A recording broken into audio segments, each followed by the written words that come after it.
Hey, what's up? It's Jim, and today I'm going to talk about Jurassic World Rebirth. Now, this is the seventh Jurassic Park film. It's the fourth Jurassic World movie. I am not really as upset as most people, it seems, about this movie.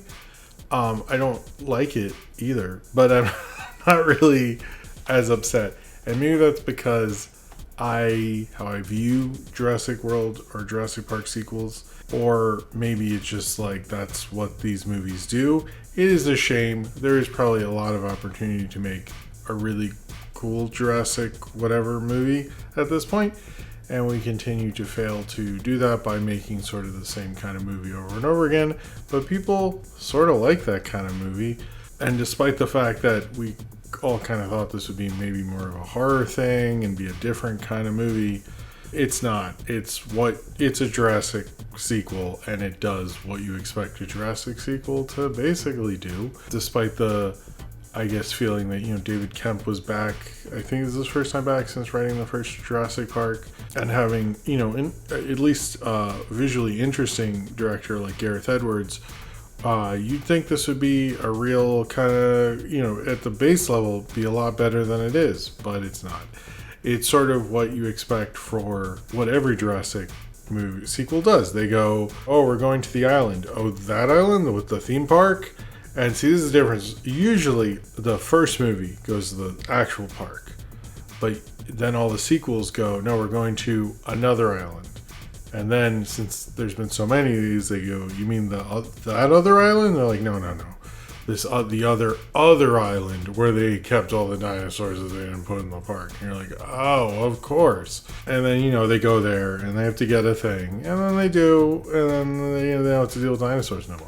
And a bunch of people die, and it's fun. And that's sort of all of these. And I guess I'm not upset because having seen all these, I sort of know I guess what you call the genre of a franchise in itself. And these Jurassic movies sort of do that a lot. And that's what they do. They go to the other island, and they go there, and it was either a research facility or a botch thing, or a bunch wound up there or something. And they go and they get a thing and they leave. And you have a certain arrangement of actors there. This time, nobody from a previous movie, so that's neat. And then they go and get a thing. And I don't know if I should be mad that they keep doing it or that y'all keep saying it, but it is what it is. So Jurassic World Rebirth is about basically a team of mercenaries who are being paid by a pharmaceutical company, including Scarlett Johansson, Mahershala Ali, and Jonathan Bailey. And they all go, and they're going to go, and you think it's going to be about that. But no, a family sailing, for some reason, kind of sort of near the island. Why? Because supposedly that whole area is quarantined off, but apparently it's like not. Anyway, there's this family on a boat. They're there. A sea dinosaur knocked their boat over. So Scarlett Johansson and Mahershala Ali go and rescue them, but the family's stuck with them while they attack dinosaurs. So there's kids there and stuff, and the family is a dad, his oldest daughter, her boyfriend who sucks, and then the daughter. And you find out the boyfriend is annoying and embarrassing, but has a heart of gold, or saved his girlfriend a few times and all that. And they go on this dinosaur island in a collision course to wackiness. One thing I wanted to bring up, so this is David Kemp. David Kemp is actually, before this movie, had a great year. He did 2 films with Soderbergh. His last one, Black Bag, I think most people think is the best one. I wasn't the biggest fan of Presents, but hey, he had 2 films with Soderbergh, and that's amazing. And he had 2 films with Soderbergh, and then he made this film. Now, I think one thing you really should notice if you're talking about screenwriters or DPs or music or anything like that, they're all sort of filtered. Film is mostly a director's medium, or that's what the studio tells you at least. And it's sort of how the production uses that person's skills is how it goes. It really shows you how well and how smart the producer or whomever is at utilizing them and their talents. In some ways, they let them sing, and you get a great performance or great shot film or a great script. This was an idea developed by Steven Spielberg. I think Steven Spielberg doesn't get enough credit for the tons of bullshit he produces, like those Transformers movies that nobody likes. In fact, I would argue that like we let him be a director, but all his like producer behind the scenes stuff that like I don't really see anybody really loving. I never hear any of that brought up in his legacy, which I find interesting because that's like, you know, also what he does. Supposedly he came up with the concept of this, which is not very good. I'm sure he could have made a movie better than Ready Player One had he made this, I guess. It's very cliched. I don't really blame David. I blame him a bit, but I sort of blame Spielberg's involvement in this because it just plays like what often happens with Spielberg. I know at one point in the 80s he helped produce a few Joe Dante movies, and that was neat. But like he's just not. He's just a big corporate producer, and he managed to get Universal another big Jurassic movie, and that's sort of what he did. He's like, here's how you make a successful Jurassic movie, and that's cool. But it's just like, I think the idea and the concept, like having the family, really just ruins this movie to a point that like it doesn't gel well with the people. It feels very forced. It doesn't make any sense. There's a lot of times like stuff happens, you're like, why'd that happen?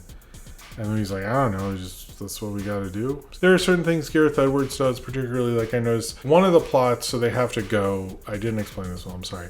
They go to the island because they have to get. They believe they're able to get 3 samples from these dinosaurs. They'll be able to cure heart disease and other stuff. So they go to the island and they have to get a dinosaur, a sea dinosaur, a land dinosaur, and an air dinosaur. That way you have 3 different cool set pieces. That's basically what I got from that one.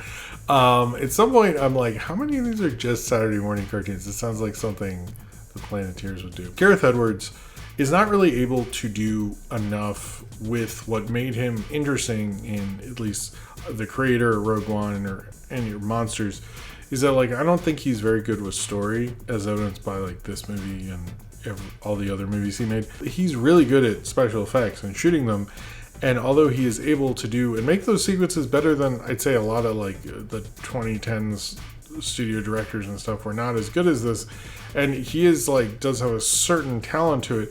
But like the guy who's known for all these, like the last movie I saw was The Creator. I don't really like to remember that movie because the plot was like whatever, but like there was some really stunning visuals in that, and I really did not feel like they let him play in this. It feels like his most work for hire thing plays for a guy who like wants to be good with a studio so he can keep making movies, so he's just sort of like making one for them, but he almost like made one for them to such a high degree that you wonder where his personality even is. Like you don't really see, you know, there's certain shots like towards the end with like the flare and stuff, but like I saw this in a huge theater. It was like, you know, I had a great presentation. I had a center seat. I had like all the stuff to like see all this movie in the best conditions possible, and like I still was like not really blown away by a lot of the visuals. I thought like, oh, these are like, you know, these are Jurassic movies. And I think like I know there's this cynical thing going throughout it, like people are sick of dinosaurs, and he feels that way, and not sure the whole deal with that, but it doesn't feel like he's as excited. I think this is the least excited I've seen Gareth Edwards be as a director, which kind of stinks. You sort of after the Colin Trevorrow trilogy or beginning and end trilogy thing, and however bad that was, you kind of need more of a pick-me-up from that.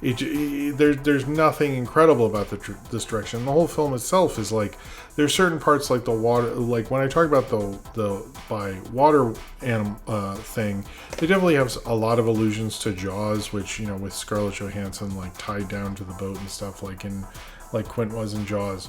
Or you have like Mahershala Ali sitting on the boat with the sunset, which look really beautiful.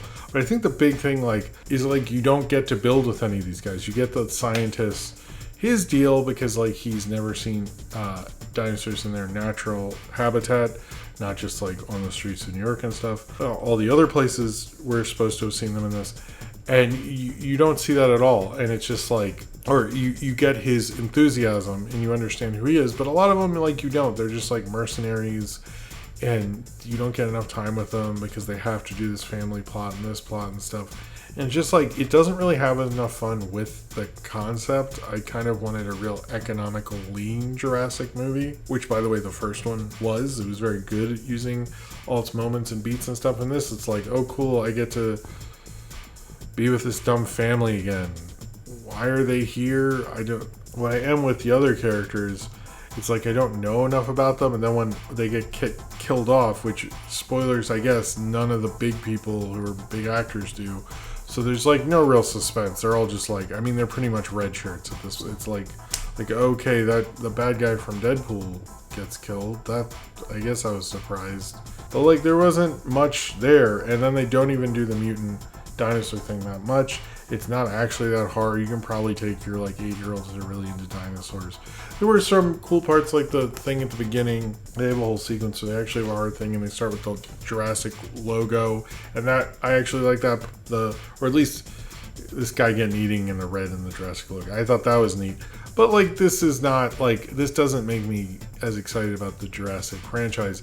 And this is the 4th one they've made in 10 years. I kind of miss the time where you get like breaks with a franchise, so that when it came back, you're like, oh yeah, I forgot about that, and I want to watch all the other ones, and I want to think about this, and like, maybe I should rewatch a bunch of them. And when the first Jurassic World came out, I'm not saying Jurassic the first one's great or anything, but I did that, and I was excited to do that and re-engage with the whole franchise. But I haven't had a break from it. Like, Dominion happened this decade, in the 2020s, and now we're getting another one, which was rushed into production and shows it. I don't think this is good to keep doing these sort of things. Like, we need a break sometimes to like forget about it and then be happy it's back. But I just don't feel, I think part of you hear all this like discontent over this movie, I think is because like we didn't really get a break. And I don't think these corporations realize, like, you rely on these franchises so much, maybe you need to like figure out how to do it a little better, because you don't want to, look at what's happened to Marvel and Pixar and all these other big franchise, big things for studios that are now like gone down because they overdid it. And I think like maybe this isn't as much as some of those, but it's not in a good direction, is it? I don't think this was like a good idea for this entry in the franchise. I think they overdid it. Like, they had like a good core cast, Mahershala Ali and Scarlett Johansson and Jonathan Bailey, and if you had let those 3 really do their acting thing, this would have been a much better movie. But you had to make a Jurassic movie. It wasn't as interested in making a good Jurassic movie. It was like, we need to make these because this is what people expect from these kind of movies. And I did not see the quality in those decisions. Like, if you're going to rely on a certain thing in a franchise, make me as an audience member want those things, not roll my eyes that you keep doing the same fucking thing. I never need them to go to an island. I don't understand why it brought up that all the dinosaurs go to the equator, but then they're like, but we're just going to like this island that isn't really part of that whole deal thing. You're like, what? Why do you bring up that they're dinosaurs in the real world, but like nothing comes of it? Like these, I don't understand the Jurassic World thing. It loves like just like leaving little Easter eggs of like cooler movies that they'll never make, like dinosaurs in the real world. Anything happen with that? No, we're gonna make a movie about locusts. Oh, dinosaurs in a haunted house. Are we doing something with that? No, not really. We're just gonna leave that alone. And like this is just like a constant thing where it's like, oh, all the dinosaurs are on the equator. Oh, cool. What's that like? Not gonna show you. And like, I don't know. There's certain Gareth Edwards things in this, like we're showing the 2 big, tall, I don't know I know they have a long name and I can't remember it off the top of my head, but the 2 long necks, like that got close, but then they kept cutting to like a field of them, which felt like very random and didn't, I don't know, some of the editing wasn't precise on this. The fact that you make like basically a genetically engineered okay movie, and that's the best you've got, and everyone just seems, even the performances feel like people are there to do a paycheck, but it just feels like no one's passion is there as much. There's no like, I didn't get the impression that Gareth Edwards was like, since he was a little kid, he couldn't wait to, direct a T-Rex or something. Like, you don't get that impression, and it kind of stinks for it. I hope Spielberg, as a producer, makes things that are better than like the TV show Smash, Transformers, and this. I do think he's a great storyteller, but like the fact that he's influencing this franchise to be in the stasis it is kind of depressing. And I don't know if this is the start of the Jurassic World Rebirth movies or what's going on with this franchise, but this is not a good place for it.